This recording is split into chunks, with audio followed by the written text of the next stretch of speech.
If your team treats Sales Navigator as just another line item in the tech stack, you're sitting on millions in pipeline you're never gonna find. So after coaching 50,000 B2B sellers on this tool, I can tell you that the most teams use less than 10% of what it can actually do. So today, I'm fixing that. My sales nav is open, my saved searches are loaded, and I'm walking through every single play that's helped my clients attribute $30 million plus in pipeline directly to this tool. So as we go throughout this, if there's sales navigator questions that I'm not answering in this video, feel free to put them in the comments. I can create more videos around this because, as you can tell, I'm very passionate about this topic.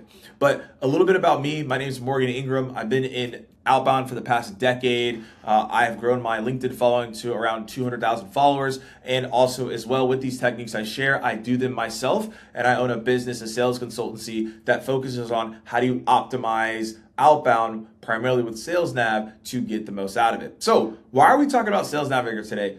It is one of my favorite tools to use. I have a whole separate breakdown of the ins and outs of how to do it. If you want to check out this video, you can go deeper. But today we're going to zero in on the 3 filters that have helped my clients generate over $1 million in pipeline. And so you as a sales leader can also do that as well. And these numbers continue to grow, y'all. So we're going to keep it moving. So these are the 3 things we're going to talk about, right? Number 1 is we're going to talk about less than 1 year at the company. We're going to talk about that filter. The second filter that we're going to be talking about is connections of.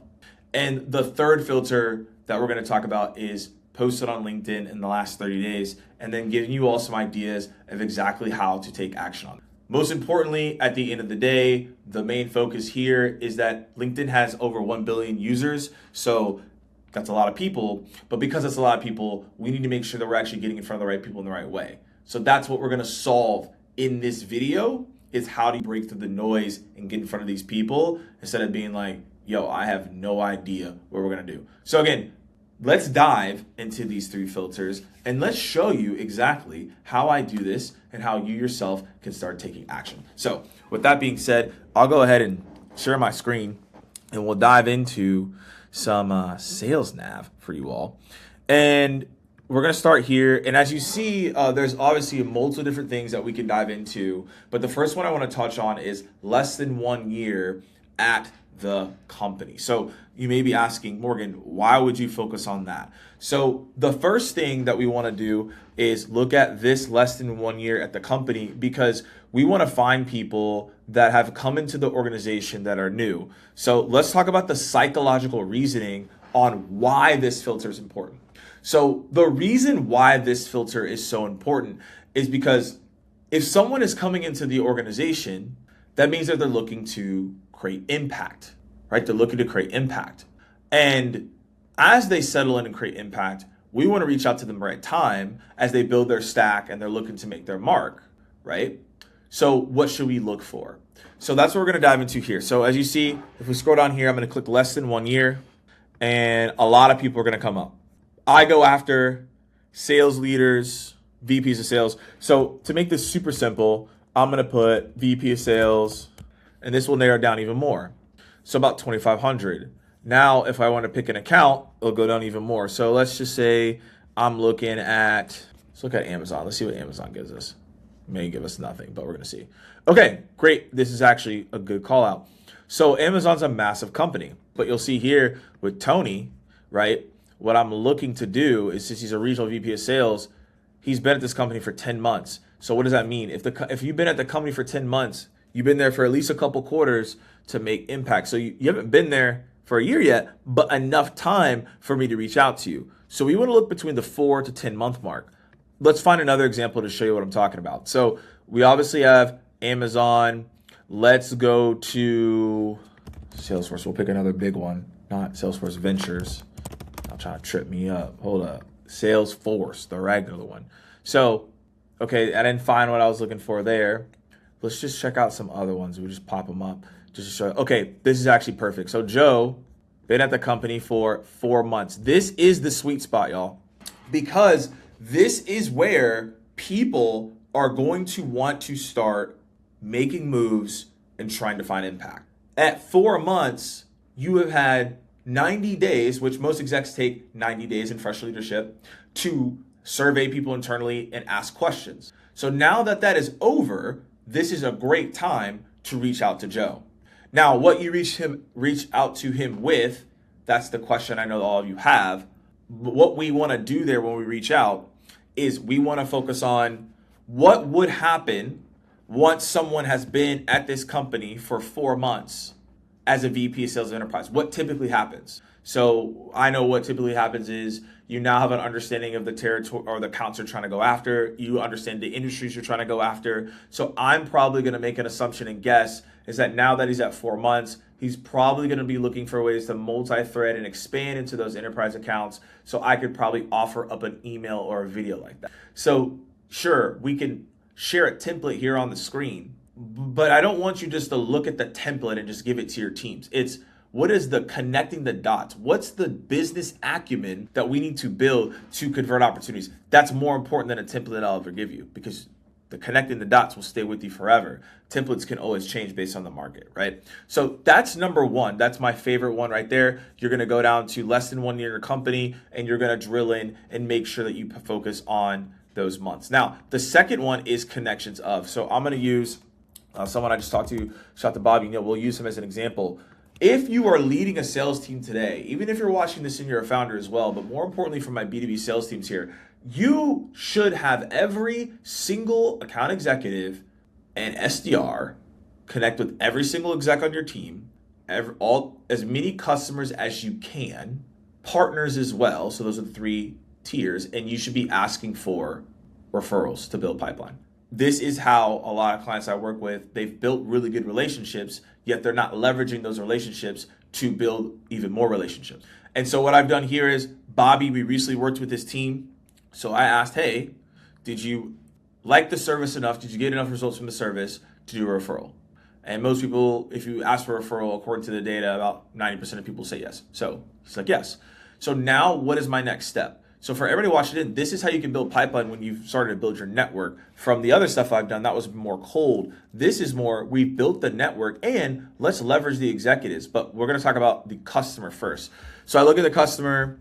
Again, I'm looking up VPs of sales. And then what I do is I try to see, he used to work at these companies. He used to work at Dude. He used to work at Channel Advisor. So what I'm doing is I find what companies did someone used to work at, and then I try to then find, are they at a new company? Because I know they know each other because they used to work at the same company. It's a higher chance of referral. So for example, here, Josh looks like he's been at this company for 4 years. That's fine, but it looks like he worked at Dude, which is where Bobby works. So now I have a greater chance of getting the referral set and the meeting set because I can ask from this. That's going to be the biggest key here, right? Is you want to tap into this. So this is how you set this up. And if you were to go do something different, I'll just use John Barrows because we used to work together. So I'll use him as an example.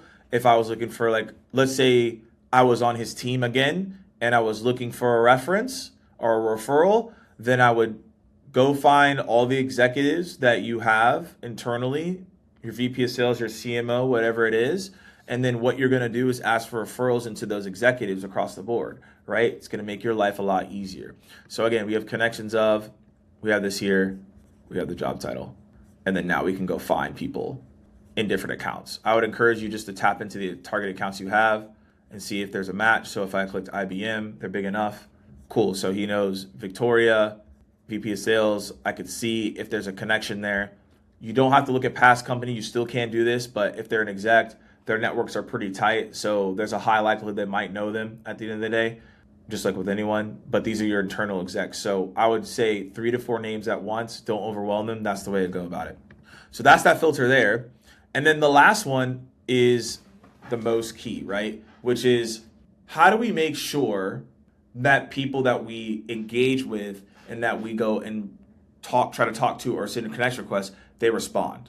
So before we get to point number 3, bonus for you all is if you're enjoying this content, check out in the description. There is a free, as I said it, a free Sales Nav Kit that you can go check out where you can download it. You can see all the things that we're talking about and you can execute this yourself. Back to the video though. So point number 3 is posted on LinkedIn in the last 30 days. And so the reason that we want to click this is because these people are actually active on the platform. It means that if you send them a message, there's a high likelihood they'll respond. It means that if you send them a connection request, high likelihood accept it. So that's why we want to focus on posted on LinkedIn in the last 30 days. This is where you're going to see an uptick in your response rates.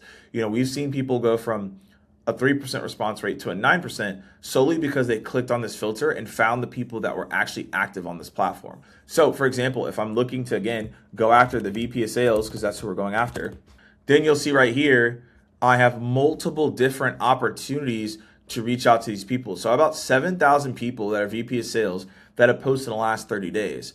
And if I went and drilled into certain companies, I probably could find certain examples to go after. So again, Salesforce, great example. They have a lot of people, but if I click all the VPs, only 11 VPs, as you see here, have posted something in the last 30 days. So these are probably people that are active on the platform. If I reach out to them, they are more likely to have a conversation with me, right? So that's what you all want to think about here when it comes to Sales Navigator. How do I find the low-hanging fruit and think about things differently to get in front of the right people to ultimately get what you need at the end of the day? I personally have worked very hard in Outbound and done all the things that you could think of. But what I really found the difference in the shift was stop treating Sales Navigator like a lead list and started treating it like a low-hanging fruit research engine. And that surfaced more engagement for me. That surfaced more people wanting to talk to me, and it led to overall higher responses in what I did. So coming back to the end of this video, 3 things we talked about. Number 1 is find the less than 1 year in the company, 4 to 10 month window is your sweet spot. Number 2 is connections of tap into the executives, tap into your customers, ask for referrals to build that pipeline. And then 3rd is make sure that you're tapping into that posted in LinkedIn in the last 30 days to find the right people that are active and overall engaged that want to have the conversations with you.